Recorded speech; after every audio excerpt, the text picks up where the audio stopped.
ko muso ka bɔ ka taa dawa la dɔrɔn a bɛ cogo di ka bɔ ka taa tɛ dɛ muso yɛrɛ ka sigi radio sɔsɔw kan ko i bɛ dawa kan o yɛrɛ ye haramu de fɔlɔ muso ka taa sigi radio la muso ka taa sigi télé la muso ka radio sɔsɔ dayɛlɛlen ko e bɛ wajuli kɛ wali cɛw b'u ka kan mɛn u b'u ɲɛ b'i la o de ye haramu ye o yɛrɛ de tɛ bɛn fɔlɔ muso ka dawa n'a ka wajuli kitabu dɔw bɛ n bolo o fana la jamiati islamique dugutoro dɔ de y'a tila a dila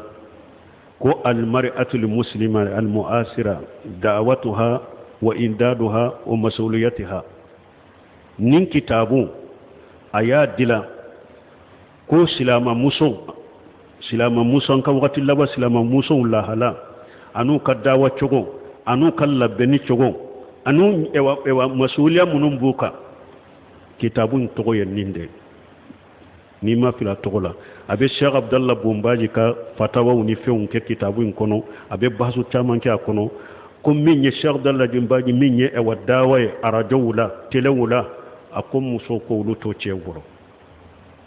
a tɛ bɛn muso ka kɛ dawakɛla ye radio sɔsɔw kan n'i bɛ ye telew la arajow la o tɛ bɛn i ye muso ka dawa bɛ kɛ cogo di i ni ɲɔgɔnna musow ni ɲɔgɔn cɛ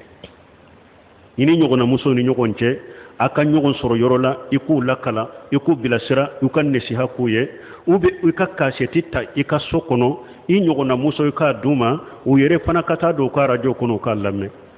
u bɛ a ka site dɔ dayɛlɛ an ɲɔgɔnna musow ni ɲɔgɔn cɛ aw bɛ kuma i ka kumakan de bɛ taa u ma Sheikh Salih Fawzani y'o fɔ i ka kumakan bɛ taa u ma mais i yɛrɛ tɛ ye a damana muso ni ɲɔgɔn cɛ a bɛ se k'o kɛ mais min ye ka bɔ radio sɔsɔw la musow bɛ radio sɔsɔw la cogo min o ye haramu ye muso bolo u bɛ muso ka wajuli kɛ ka kasɛtiw dila kasɛtiw bɛ cari wali cɛw b'a sa u bɛ tilo bɛ kan na i bɛ wajuli kɛ ninnu ye haramu ye silamɛya sariya la u b'u delila ta yɔrɔ jumɛn ko n'i y'a ye farda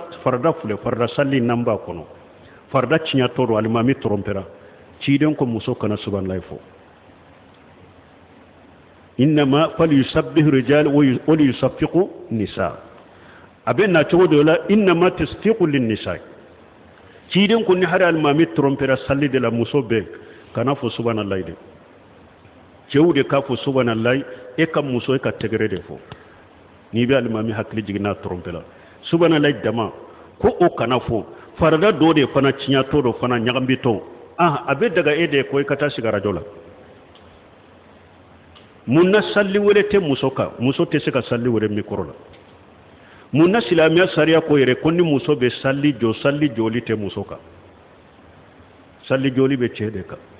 mun na farda minnu bɛ bange silamɛya sariya ye tonikɛba bɛ bɛnnen b'a kan ni wali cɛw bɛ yen n'u b'u ka kan mɛn farda min bɛ bange kana bange a fɔ i da jukɔrɔ mais n'i bɛ ni cɛ dɔrɔn yan'i ka jumara min i bɛ se ka cɛ bɛ farda minnu bange i bɛ se k'i bange o mais ni wali cɛw bɛ yɔrɔ min dɔnikɛba bɛ bɛnna kan i ka a fɔ i da jukɔrɔ labayika fɔli fɔlɔ hiji yɔrɔ la cilen ko cɛw k'a fɔ k'u kan kɔrɔta n'a ye mais a ko muso ko a t'a fɔ da jukɔrɔ don kama bɛ de bɛnnen ninnu kan bon cogo di e bɛ taa sigi e bɛ wajuli kɛ wali cɛw tilo bɛ wali cɛw tilo bɛ e kan na o tɛ bɛn ye musow ye musow ka nin yɔrɔ faamu de o de y'a to tuma min ye Sheikh Salih Fawzani ɲininka ko muso minnu bɛ bɔ radio sɔsɔw la k'u bɛ wajuli kɛ ka nasiha kɛ mɔgɔw ye a k'u ka nasiha k'u yɛrɛ ye fɔlɔ k'u kana bɔ radio sɔsɔw la ni mɔgɔw b'u ye u ka nasiha k'u yɛrɛ ye fɔlɔ u kana bɔ ni mɔgɔw b'u ye donc o ye nin yɔrɔ ye musow wajuli min yɛrɛ filɛ jamana in kɔnɔ radio sɔsɔw la yɛrɛ fɔlɔ o tɛ bɛn kuma mana ko muso ka bɔ ko i bɛ taa dawa la a tɛ daga muso i ka bɔ k'e bɛ taa dawa la muso yɛrɛ taama yɛrɛ fɔlɔ sarati dɔ bɛ yen fɔlɔ fo n'i ka jumarami de kɛ ɲɔgɔn fɛ fɔlɔ n'i ka jumarami t'i nɔfɛ yɔrɔ o yɔrɔ hali hiju farida filɛ dɔɔnikɛbaga sabatilen bɛ bolo ni jumarami t'i bolo hiju wajibi t'i kan hali n'i ye miliyari tigi ni jumarami t'i bolo hiju farida t'i kan fo i ka jumarami de sɔrɔ o de bɛ daga aw ye ka taa muso ka kɛ yaalakɛla ye ni jamanaw ni diɲɛ ye ko e bɛ dawa la ninnu ye haramu de silamɛya sariya la u tɛ daga muso ye wa gharna fi buyutikunna